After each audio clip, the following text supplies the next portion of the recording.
Good morning, everyone. It's my pleasure to welcome you to Somos LA and the celebration of Hispanic heritage. My name is Armando Asalosa, and I'm the president of the Access Agency. And it's my pleasure to introduce somebody who is a longtime friend of ours, somebody who is well known in the media as a Hispanic expert. He's a Cuban-American entrepreneur, author, motivational speaker, and a business consultant. He provides a unique, fresh approach, which he has titled The Immigrant Perspective. He is popular among the media and those in the Hispanic community as somebody who is a regular advocate of Hispanic achievement and advancement. He is a former UCLA Bruin, which is dear to my heart as well. In fact, he and I studied together at UCLA, had the pleasure of meeting him. When he finished UCLA, he was recruited by Gallo Wine Company in Los Angeles, where he served as a sales representative. He later went on to run the beverage division for Sunkist, and has also run his own business with his father.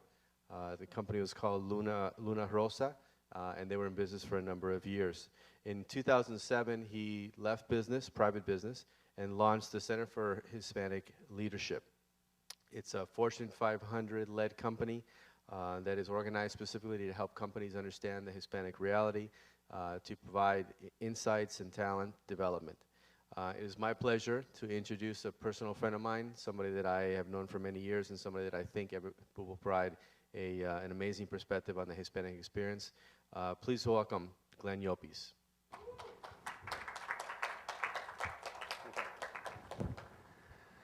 Well, good morning. How does everybody feel about the Hispanic experience already? We feeling good? Oye, no, aquí están los latinos.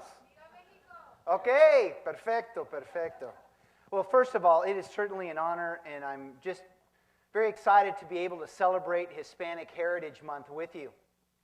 But before we get started, I'd like to get all of you prepared for this presentation and in celebration of Hispanic Heritage Month with the following video.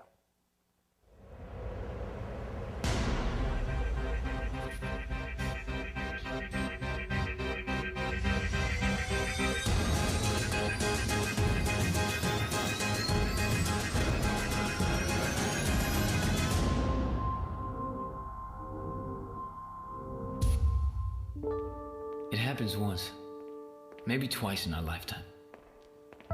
To be around to see something big, to see real change, to see mankind go from horse and buggy to the man on the moon.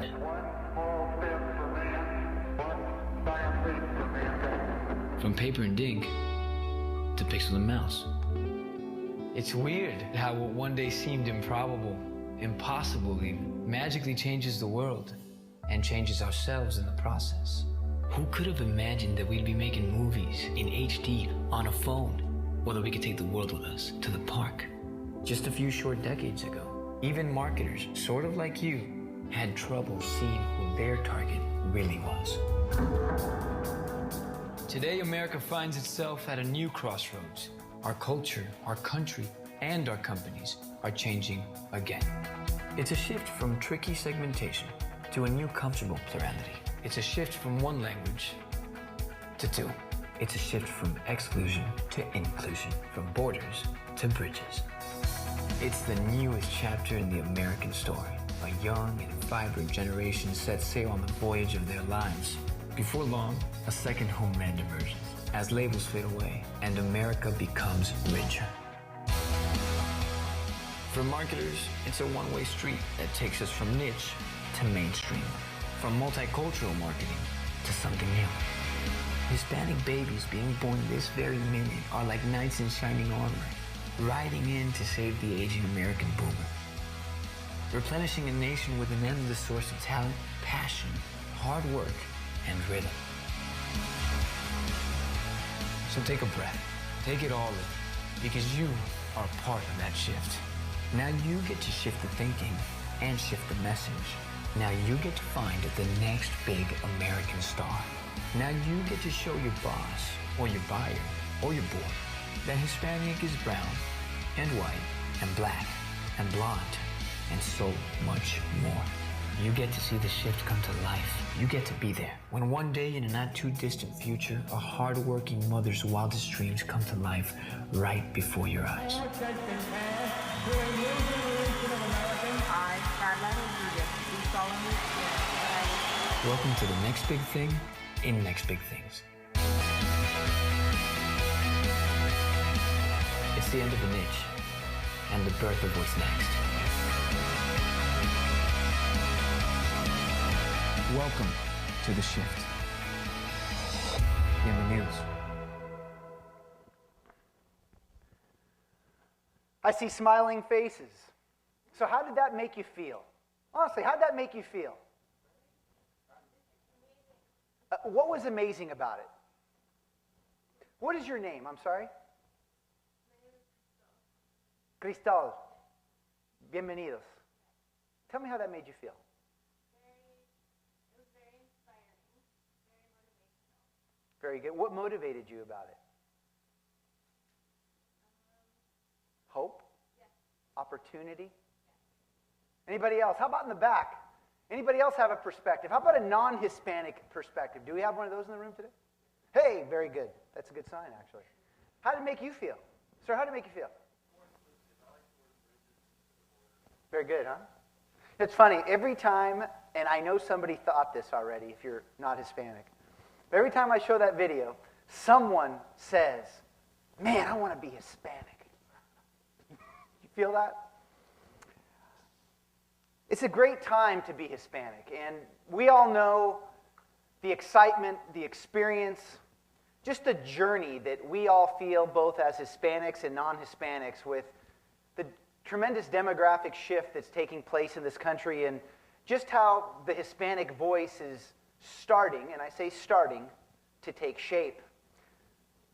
But today we're going to have a different kind of conversation, and I'm going to share what type of conversation we're going to have. And I thought I'd started by sharing this statistic with you. Now, according to a recent Pew Hispanic Center research study, did you know that 74% of people felt that they either did not know or didn't believe that there was a Hispanic leader of influence in the United States? Now, look,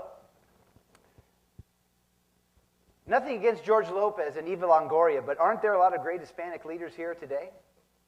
You bet. Here, in the offices all throughout the United States.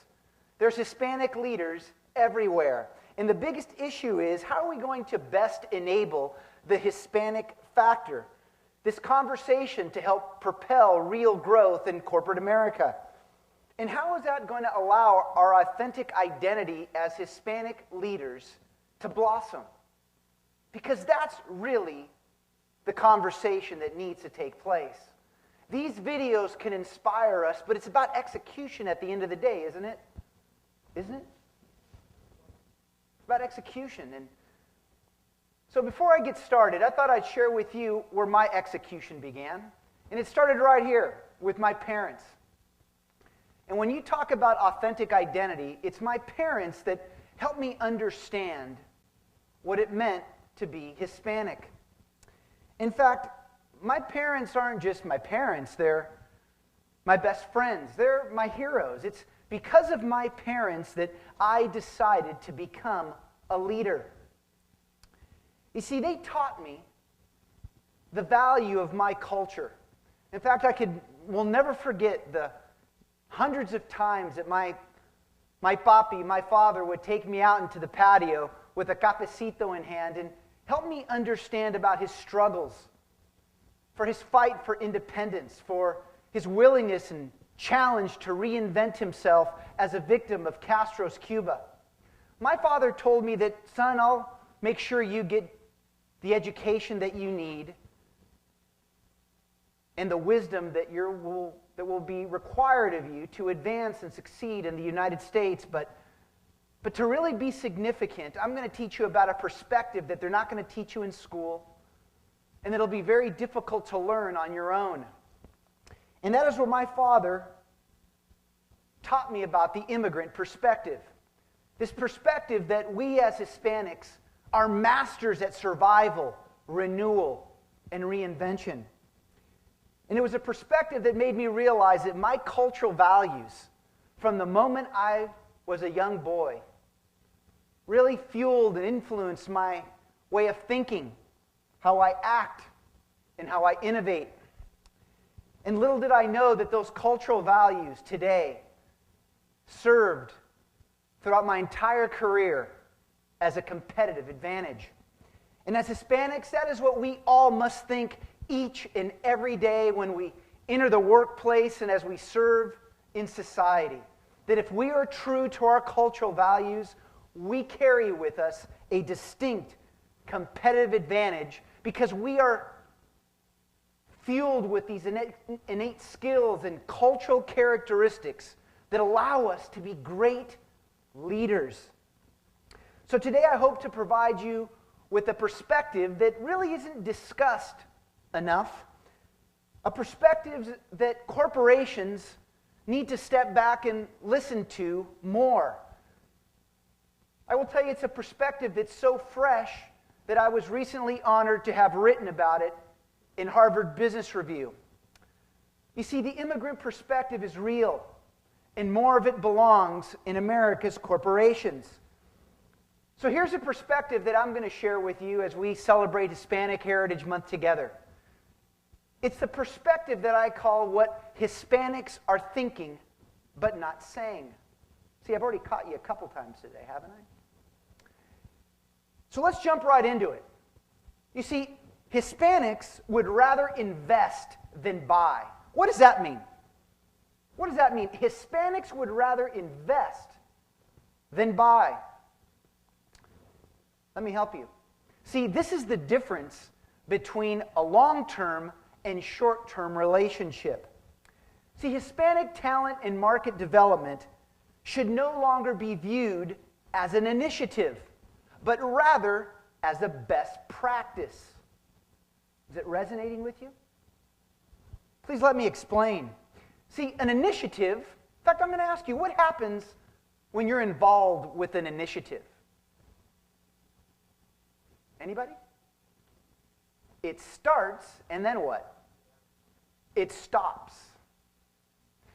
It starts and it stops. And for Hispanics, they perceive initiatives as meaning that one only cares about short-term benefits and gains. And so for Hispanics, they believe that this approach is really difficult to trust as their future is uncertain. And when we feel uncertainty, we have trouble trusting. See, a best practice, on the other hand, represents an embedded part of the organization. Its central ethos, its manera de ser, their natural way of being. And for Hispanics, this is viewed as a commitment to make a long-term commitment with us as individuals and as a community. It means that this represents a genuine way of reaching out and representing and recognizing that we matter. And this kind of approach makes it a lot easier for Hispanics to trust because they view this as an investment, something more tangible with greater certainty. With greater certainty. And they view this as a commitment on behalf of the organization to be much more transparent and loyal. See, when people, leaders, and industries invest in the Hispanic community, they are open. We as Hispanics are open to reciprocate and show the same degree of loyalty. It's an unbreakable loyalty that only fades away when the consistency stops. See, America's corporations today, and I'm proud to say this, are starting, but let me repeat that, are just starting to realize that the Hispanic market is indeed for real. My challenge to them is to remind them that it's not for sale. Because we don't want to be sold to anymore. We're ready for organizations to step up, invest, and create a new best practice for what Hispanic talent and market development really means. So today, instead of showing you a bunch of slides sharing with you charts, demographics, socioeconomic factors. Today I'm going to talk to you about what isn't being discussed, because I think everybody in this room and in their offices recognize that the business case for Hispanic talent and Hispanic market development, the truth is it's existed for years. So we're not going to talk about those issues because I don't need to educate you about something that you already know. So today, instead, I'm going to talk about, again, the things that Hispanics are thinking but not saying. I'm going to talk to you about the mindset of the United States Hispanic, because that's a conversation that few really know. A focus group can't always pinpoint that. What pinpoints that is this: if you want to know the Hispanic community, engage in the community. Let me tell you what that means. That means visiting Hispanic communities all across America, understanding what they're thinking and not saying, helping them raise their voice and their relevancy, and get them active in a national conversation about what really matters to our community. Because we're a complex community. We're a community that requires more of a voice, greater organization, and support, not only from organizations, but from the rest of America. Because as corporations look at investing in the Hispanic market and talent development, it becomes very difficult when they can't quite measure ROI. But the true ROI measurement, again, comes from understanding the community, what we're thinking and not saying. It really reminds me, when we look at a business example of this, of what happened to me recently. I received a call from a very courageous executive at this company located in Bentonville, Arkansas. And this woman had the courage to call me, to share her frustrations, to tell me that while the organization supports Hispanics, that maybe they don't understand the community well enough. That even though they index at 90% Hispanics, that maybe they're not promoting to them properly, that they're not pricing right, that the concepts aren't really resonating with the community.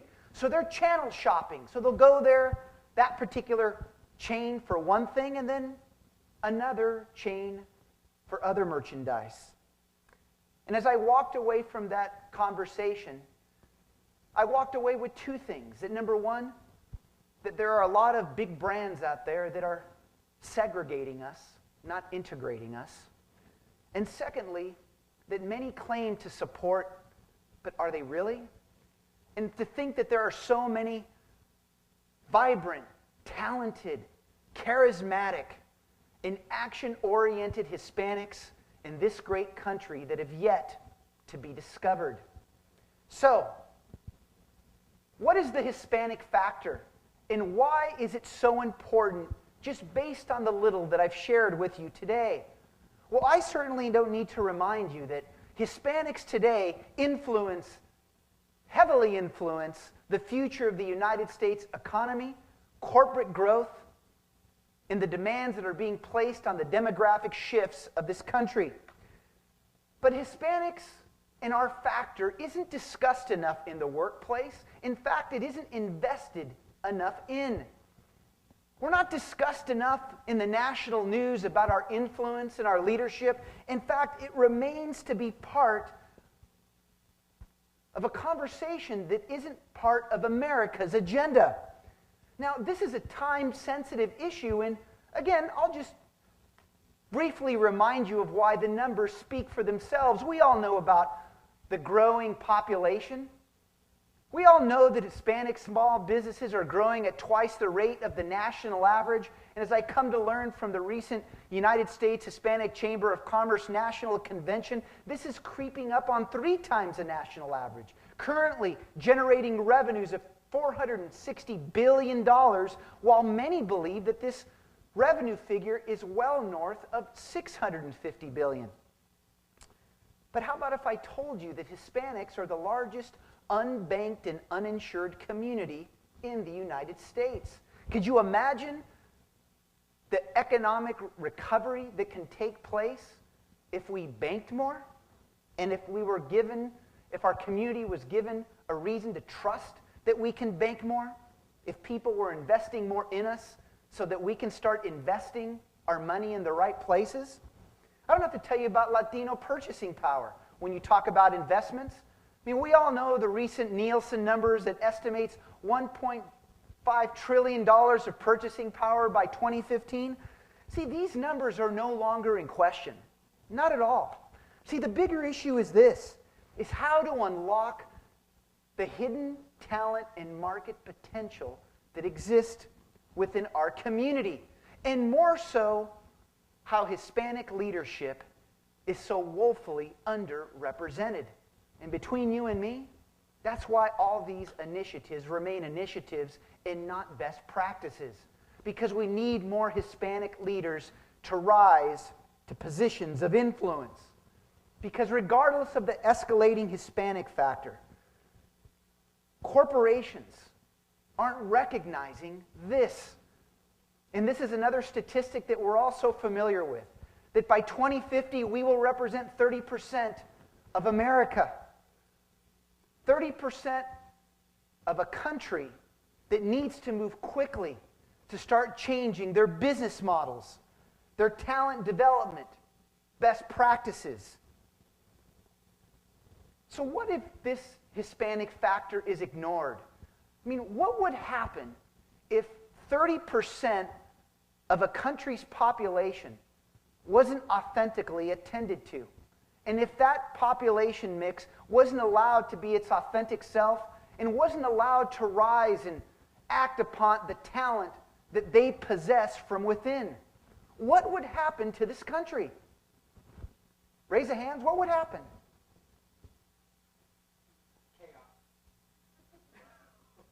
Anybody else? This time I'm not going to let you go without saying anything.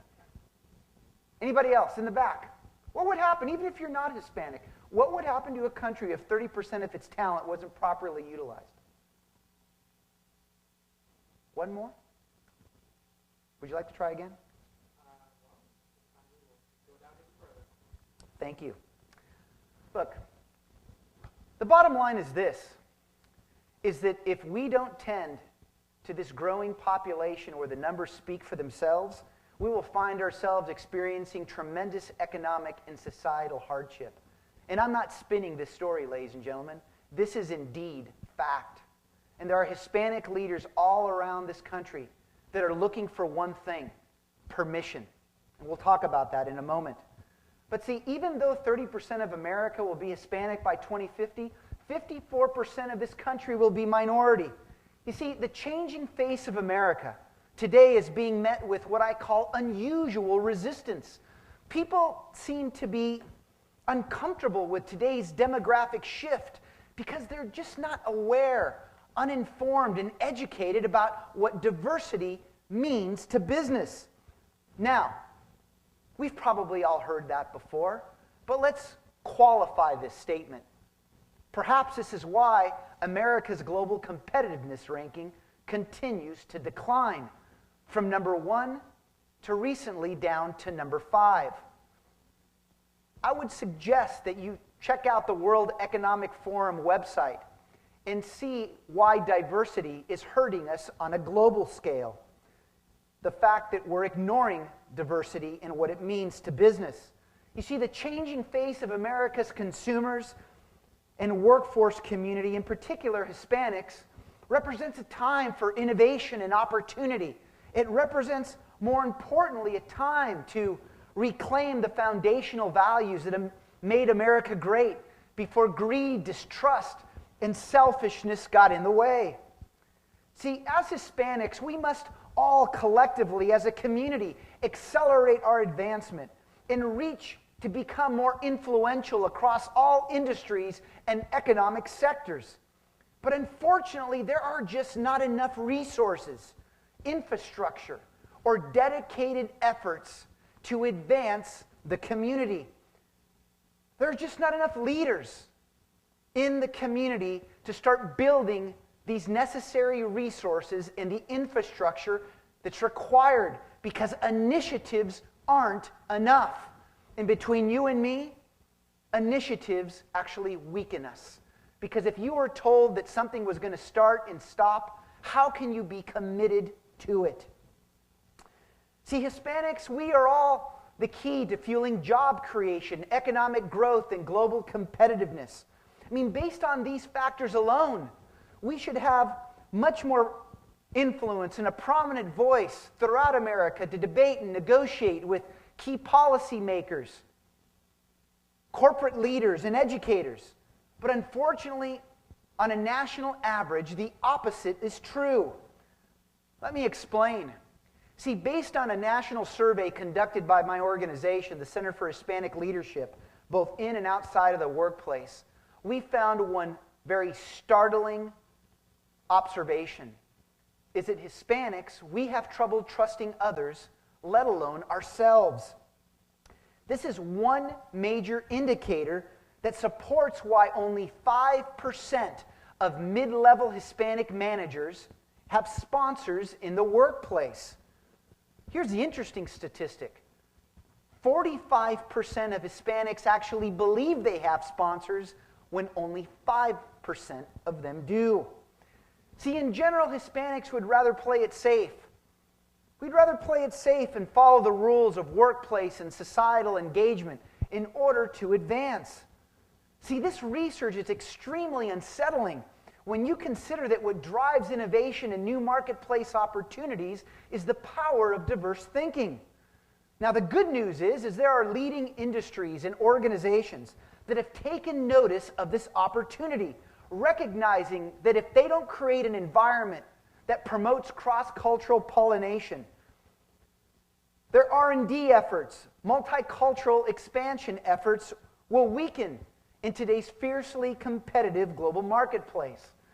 So what can industry leaders do to make their value proposition more relevant for the Hispanic community at large? What will enable them to invest in our community? See, as Hispanics, we have some challenges. And one of them are the stereotypes that we deal with in and outside of the workplace each and every day. But here's what's surprising. It's not just the stereotypes that those outside of our community have for us. It's those that linger within our community. Let me give you a couple examples. See, in the United States, Hispanics, we just don't seem to want to lift and help encourage one another, thus making it difficult for us to advance. That's one tremendous opportunity that exists within our community. Here's another, that we need a stronger pool of role models, mentors, and sponsors to inspire and provide guidance for our advancement. Now let me tell you how serious this opportunity is that today 1 in 4 school children are Hispanic, and for the next 2 decades, every month, 50,000 Hispanic youth will become 18 years of age. These are real issues. They're real issues, but they're tremendous opportunities for propelling advancement in our community. So here's my question for you. Who are the thought leaders in the Hispanic community on a national level? Who are the role models, the mentors? Who are the faces and voices that our community trusts enough to hold on to in ways that can help propel and broaden our influence both in and outside of the workplace? Who are they? Anybody have a suggestion or a name that they want to share? Who are these leaders? Sotomayor is one of those leaders. How often do you hear from Ms. Sotomayor in the news, in our community? Okay, that's my point. Is that, and I'm not saying anything negatively about her, but the point is that once leadership becomes acknowledged, it must consistently remain driving and changing the conversation. Because that's what my father told me during those one-off cafecito discussions. He said, son, the immigrant perspective that lies in you and what your cultural values enable you to do is to change the conversation. And that requires continuous education, but more than anything, it requires courage. And it requires voices that can start engaging with one another. So that all sounds good, maybe in your minds, theoretically. Let me share a very real experience that I recently had with ESPN. We all know about ESPN, my favorite sports communication brand. And I sat down with him and I asked them, what are you doing to advance the Hispanic community? Today there is a new U.S. Hispanic sportscaster. His name is Jorge Andres. Very relatable, likable guy. And I said, it's not just about programming. I'd love to see Jorge do a 20-city tour throughout the United States to help inspire Hispanics and give them a roadmap to help them understand how to be a sportscaster. Because as Hispanics, we all love sports, but we yet don't have enough voices and thought leaders in the mainstream sports world. And my challenge to him was, the next time I Google U.S. Hispanic sportscaster, I want to see you first on the list. Because today when you Google U.S. Hispanic sportscasters, and I know you're all Googling it now, good luck. So here's my point, that just because we have the numbers, it doesn't mean that we have the right influence, ladies and gentlemen. It doesn't mean that we have the right influence. It's a bold statement to make, isn't it?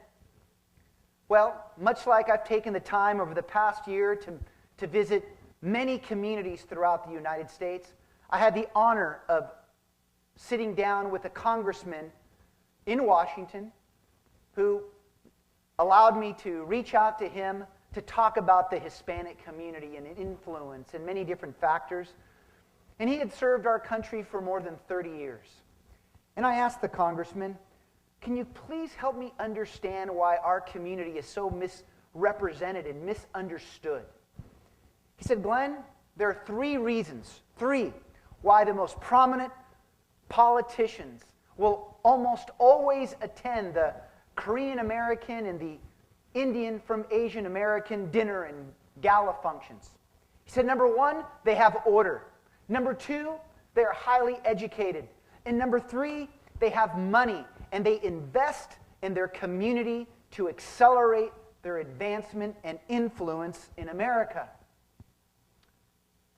The congressman then continued and said, Glenn, Hispanics, on the other hand, have little to no order because we all know that Hispanics are not a homogeneous community.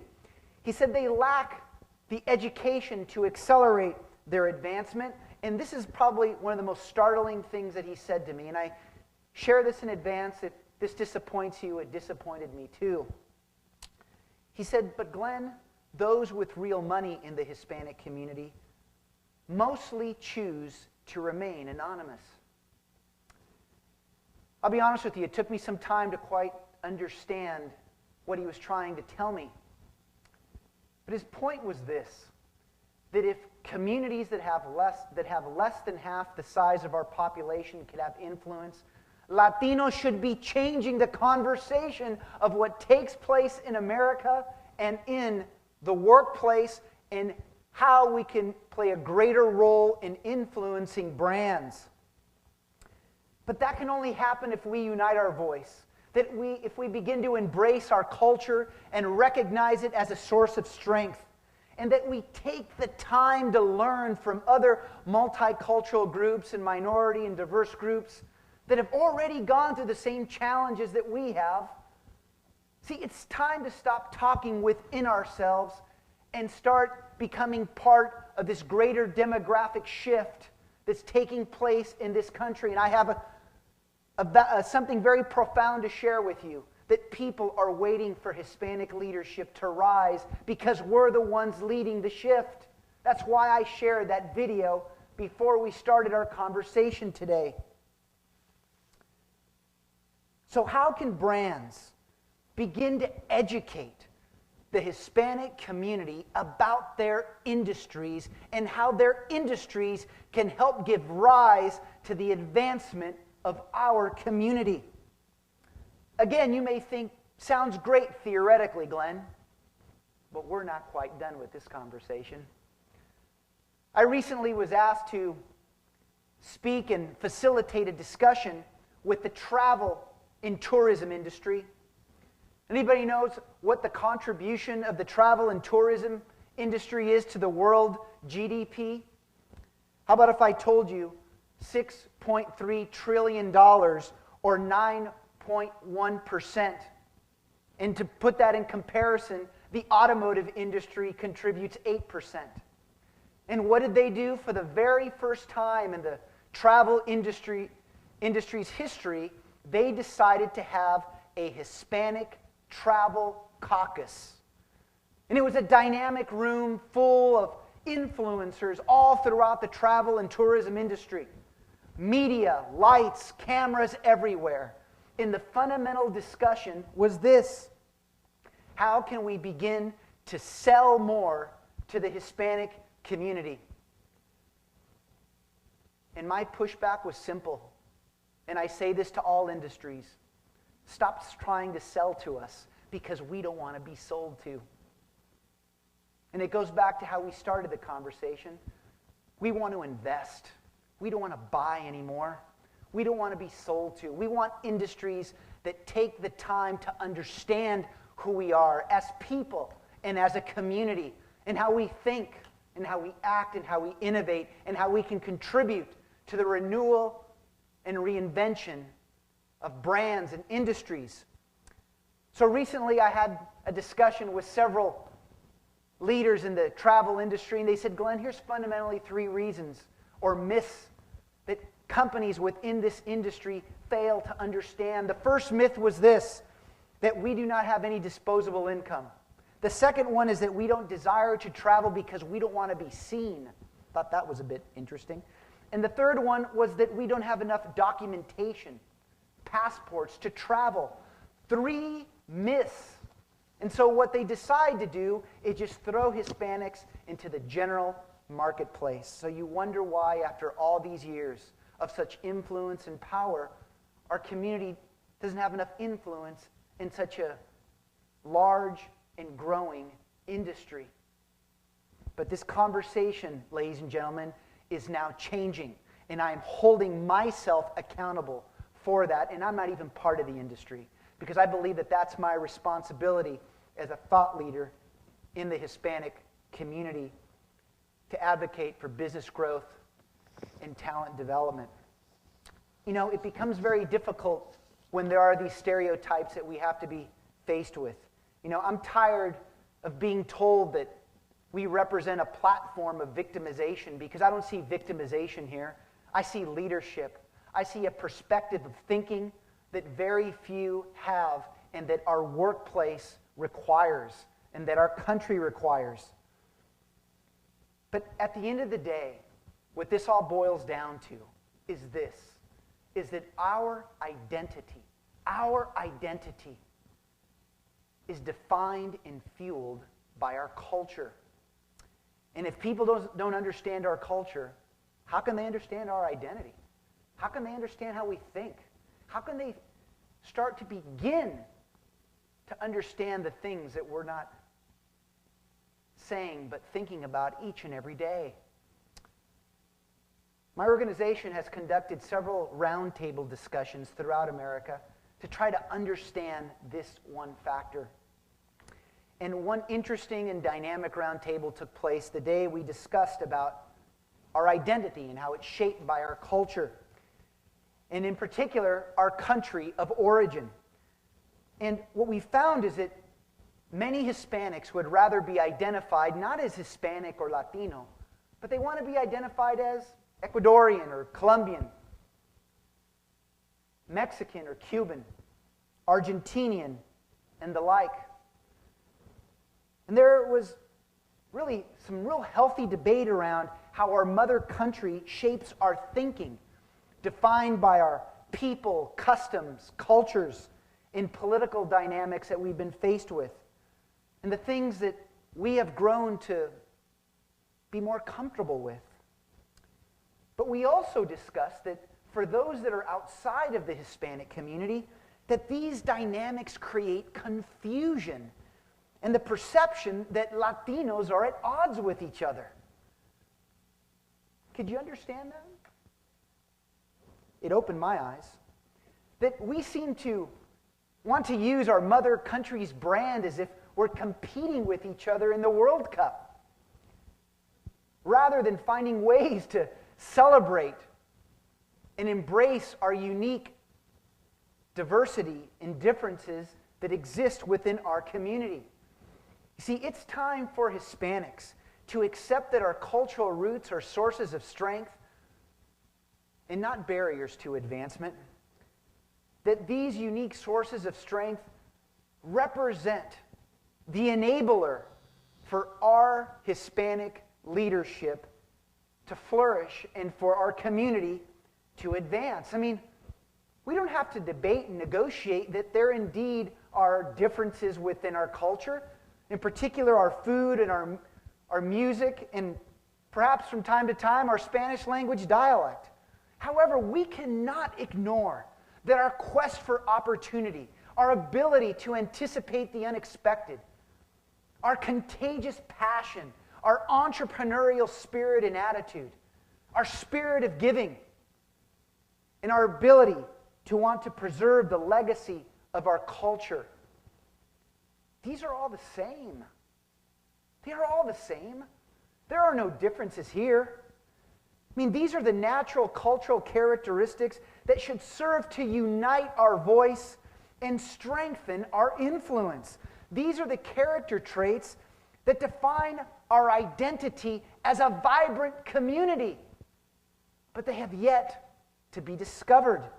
In fact, if you take a close look at each of these characteristics, they represent the following attitudes and values and strengths that are an embedded part of our Latino identity. And as I share them each with you, I guarantee you that you will be able to identify stories from the moment that you were a young person, that you were starting to understand what your identity was and where your cultural roots came from. And as you start, I highly recommend that you just don't think about them. I want you to write about them. And then I want you to share your stories with others. Because did you know that there's another cultural characteristic that lies deep within us? We are tremendous storytellers. Yet, when people don't feel that others understand their identity, how can you believe that you can be comfortable in sharing your story? We're leaving a lot of talent and opportunity on the table, ladies and gentlemen. So the first one is, we see opportunity in everything. You see, like an immigrant that comes to a new country with nothing but faith, hope, and love, we do not have myopia where opportunities are concerned. We see opportunity everywhere, every day, and we make the most of those that cross our path. Many times they're opportunities that others don't see. I mean, this perspective is the reason why we are able to work with millennials, baby boomers, and people of all stripes. This is why it's very natural for us to embrace diversity. See, but this perspective may help you understand why we are naturally able to do more with less by strategically activating those around you. Let me give you this perspective for a minute to kind of carry that conversation forward. See, generous favors blossom into friendships, odd jobs into annual contracts, co-workers into supporters, bosses into advocates, ideas into enterprises. See, based on this perspective alone, see, it's not experience, it's opportunity that's the true mother of success. Number two, anticipate the unexpected. We have the natural ability to anticipate the unexpected, and that's why we are naturally wired to be great strategists. Did you ever think of that when you were in a meeting and somebody says, hey, that's a great idea, you should do something with it, and then what happens? When we begin to trust ourselves, we share our stories, we begin to create influence from our unique perspectives. Why?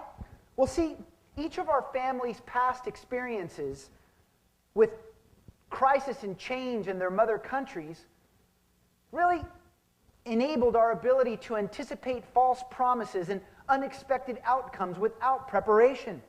Because we can see opportunity in everything, we have what I call wide-angle vision, and thus we are proficient at anticipating crisis and managing change before circumstances force our hand.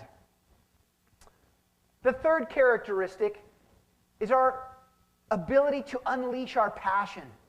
You see, our ability to inject our intense passion into everything we do allows us to be potent pioneers. I mean, we can blaze past few would go down and see them all the way through to the end. Our passion opens new doors of possibilities that we aim to share with others. And we brand these possibilities with our unique perspectives and passion. See, you must be passionate about what you stand for each and every day. And I remember, and I'm sure that we share this experience. I mean, how many times have you been in the workplace and somebody says, hey, tone down your passion? It's too passionate because it's being viewed as being emotional.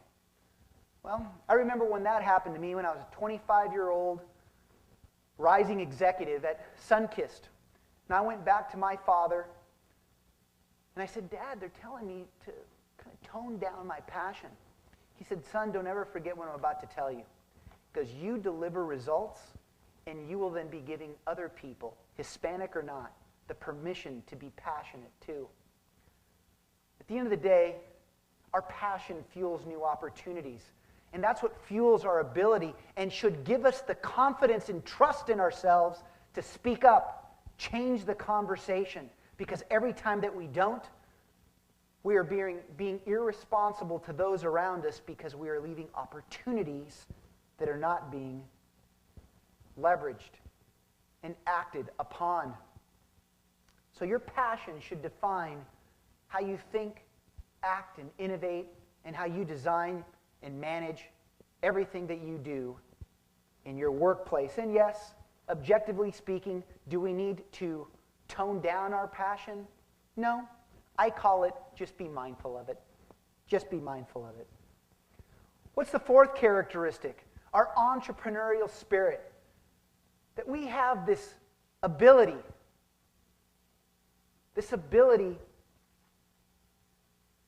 to have this inborn survival mechanism in us. See, in America, you have a choice to be an entrepreneur, but in Latin America, in developing countries, you must be one just to survive. See, our ability to see opportunity, build relationships, and advance commerce, this is an inborn survival mechanism. Innovation comes second nature to us. Again, a little story. I had the opportunity to sit down with the president of Colombia, Mr. Juan Manuel Santos, and we discussed this. He said, Glenn, I couldn't agree with you more, because I've always viewed our country as a population of informal entrepreneurs, and it's my job to transition them from being informal to formal entrepreneurs so they can discover their potential. We can help them put it into action, and their talent can start contributing to businesses and the growth of our economy. Now, if I would have shared that story with you perhaps 5 years ago, maybe it wouldn't have resonated with you as maybe it might resonate with you now. Because isn't that the truth for what we're going through as an economy today? See, entrepreneurship just isn't a business term anymore. Entrepreneurship is a way of life, and you don't need to be an entrepreneur to be entrepreneurial. It's about embracing the entrepreneurial attitude. Number 5, our generous purpose. See, it is in our nature to give. We are raised to consider others' needs just as much as our own. This begins inside of our family when we are young, and then when we are older, we are taught that we are part of a much larger family all around us. Our propensity to give to others from our harvest ensures a perpetual harvest. And that's why we understand the importance of having everyone's best interest at heart. And finally, our cultural promise. See, our familiar style of relating allows us the good fortune of having history on our side. The strongest bonds in business across the entire supply chain occur when employees, partners, and distributors alike are treated like family. This treatment is reciprocated and opportunities continue to arise. See, our cultural promise is that success comes most to those who are surrounded by people who want their success to continue.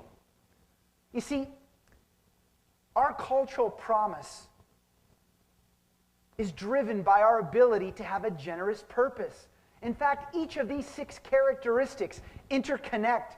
Their impact and influence grow stronger as they build upon one another.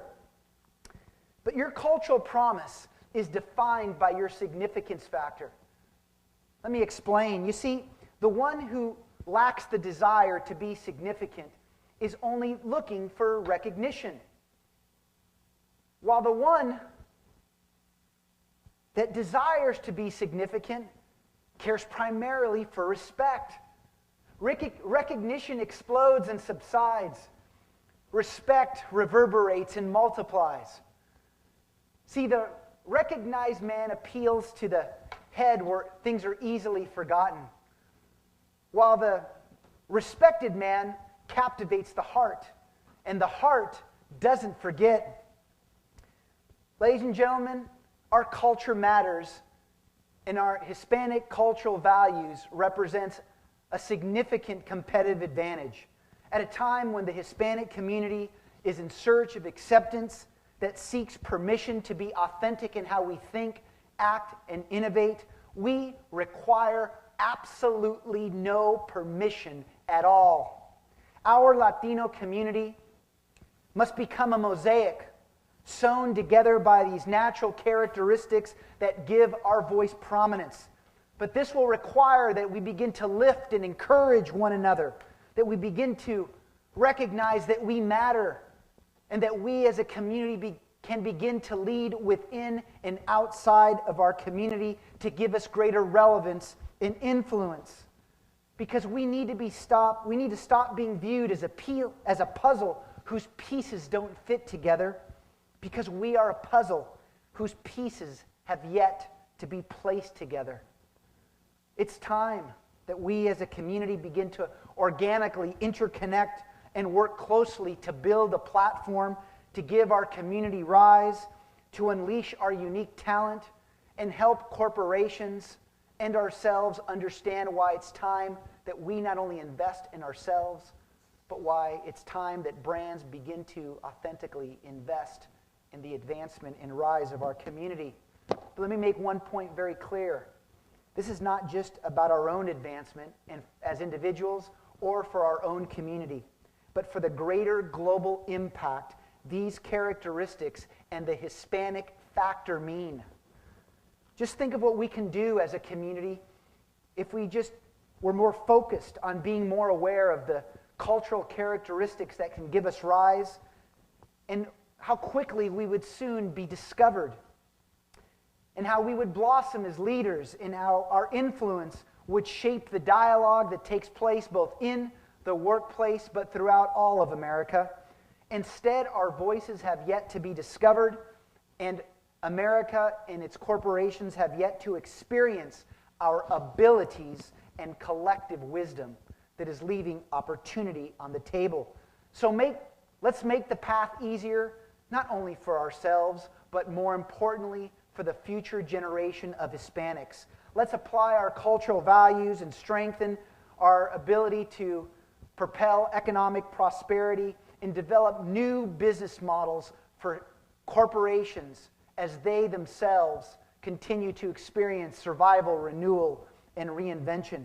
But let's not forget again that the impact that we can create for the advancement of our community is also important, because our cultural characteristics align with those with other cultures. And I see this as I travel internationally and as I continue to be my authentic self, how Other cultures throughout the world actually embrace these 6 cultural characteristics because they are the embodiment of what I call the immigrant perspective. And they can help align and allow us to heighten our global reach as individual leaders, as professionals, and as a community. So in closing, remember this. Our identity is profound. We are extremely relevant. But we must work as one, as a mosaic, to strengthen our voice for our organizations and for the departments and communities that we serve. Let's together seize this momentous, once-in-a-lifetime opportunity. Thank you very much.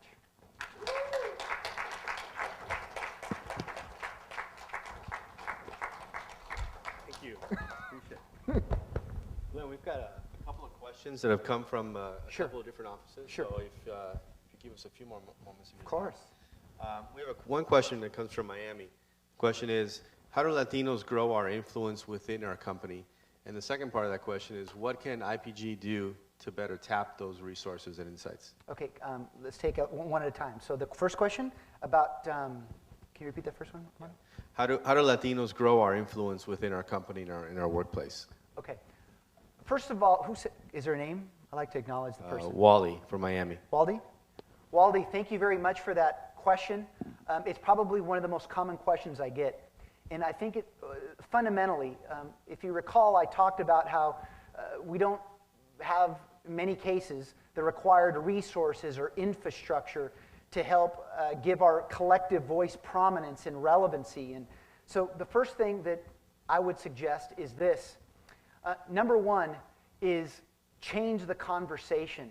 And what I mean by that, Waldy, is that it's time to give all Hispanics in the workplace reason to believe that they can trust that the organization is going to make this a best practice within the company that they serve.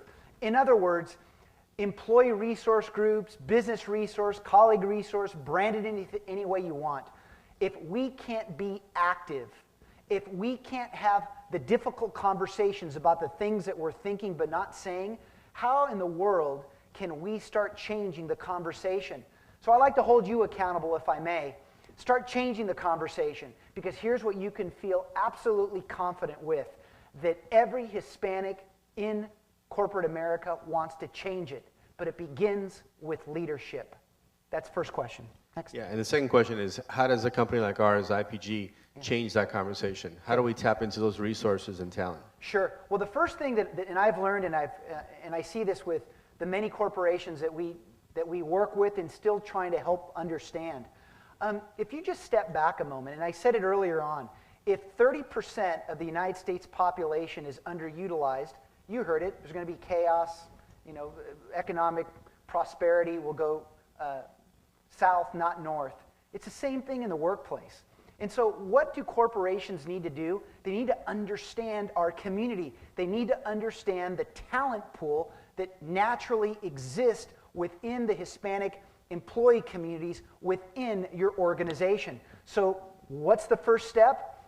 They need to work with organizations that can educate them and provide them with culturally relevant educational tools to not just train their Hispanic employees, but equally as important, train the non-Hispanics that maybe aren't getting the most out of their Hispanic employees because they don't understand how to lead them, work with them, and engage with them as one.